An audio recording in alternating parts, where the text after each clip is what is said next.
السلام عليكم ورحمة الله وبركاته، وأهلا وسهلا بكم متابعينا الكرام في حلقة جديدة ومميزة على قناتكم موروكو تريند. اليوم سنتحدث عن حدث تاريخي ومفصلي في مسيرة كرة القدم المغربية، بل وفي تاريخ بلدنا الحبيب ككل، بناء ملعب الأمير مولاي عبد الله الجديد في مدينة الرباط. كما تعلمون جميعاً، يستعد المغرب لاستضافة حدثين رياضيين عالميين كبيرين، كأس الأمم الأفريقية 2025 وكأس العالم 2030 بالاشتراك مع إسبانيا والبرتغال.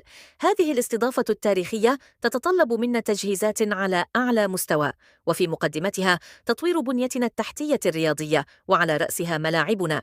واليوم يسعدنا أن نسلط الضوء على المشروع الطموح لبناء ملعب الأمير مولاي عبد الله الجديد في قلب عاصمتنا الحبيبة الرباط. هذا الملعب ليس مجرد مكان لممارسة كرة القدم، بل هو تحفة معمارية عصرية من الجيل الجديد، سيضع مدينة الرباط والمغرب بأكمله في مصاف الدول الرائدة في مجال المنشآت الرياضية. تخيلوا معي هذا الصرح الشامخ، ملعب بمواصفات عالمية يتسع ل65,500 متفرج، مصمم بأحدث التقنيات لضمان تجربة لا مثيل لها للجماهير. والأهم من ذلك، سيكون هذا الملعب مغطى بالكامل، مما يجعله جاهزاً لاستضافة المباريات والفعاليات في جميع الظروف الجوية على مدار العام. ملعب الأمير مولاي عبد الله الجديد سيتميز بالعديد من الخصائص التي تجعله من ملاعب الجيل الجديد. تصميم فريد وعصري يعكس الهوية المغربية الأصيلة، مع لمسة معمارية حديثة ومبتكرة. مقاعد مريحة ومجهزة تضمن رؤية ممتازة للملعب من جميع الزوايا. تجهيزات عالمية المستوى تشمل غرف تغيير ملابس حديثة، ومرافق إعلامية متطورة، ومناطق VIP فاخرة. تقنيات متقدمة مثل أنظمة الإضاءة والصوت الحديثة، وشاشات عرض عملاقة، وشبكة واي فاي عالية السرعة. مرافق خدمية متكاملة تشمل مواقف سيارات واسعة، ومداخل ومخارج سهلة الوصول، ومناطق مخصصة لذوي الاحتياجات الخاصة، ومتاجر ومطاعم متنوعة.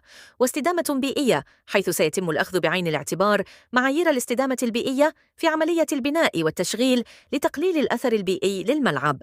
إن بناء هذا الملعب العصري ليس مجرد إضافة رياضية، بل هو استثمار استراتيجي يخدم عدة جوانب.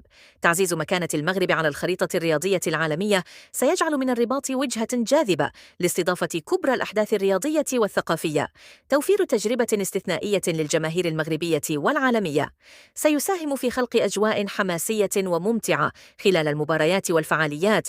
تطوير البنية التحتية لمدينة الرباط سيساهم في تنمية المنطقة المحيطة بالملعب وتوفير فرص عمل جديدة وإلهام الأجيال الشابة. سيكون هذا الملعب رمزاً للطموح والإنجاز، وسيلهم الشباب المغربي لممارسة الرياضة وتحقيق النجاح. نحن على أعتاب مرحلة جديدة ومثيرة في تاريخ الرياضة المغربية. بناء ملعب الأمير مولاي عبد الله الجديد هو خطوة عملاقة نحو تحقيق رؤيتنا في استضافة ناجحة لكأس أفريقيا 2025 وكأس العالم 2023. ما هي توقعاتكم لهذا الملعب الجديد؟ وما هي أهم المميزات التي تتطلعون إليها؟ شاركونا آراءكم وتعليقاتكم في الأسفل، ولا تنسوا الإعجاب بالفيديو والاشتراك في القناة ليصلكم كل جديد حول هذا المشروع والمستجدات الرياضية في المغرب. شكرا لكم على حسن المتابعة، وإلى اللقاء في حلقة قادمة، والسلام عليكم ورحمة الله وبركاته.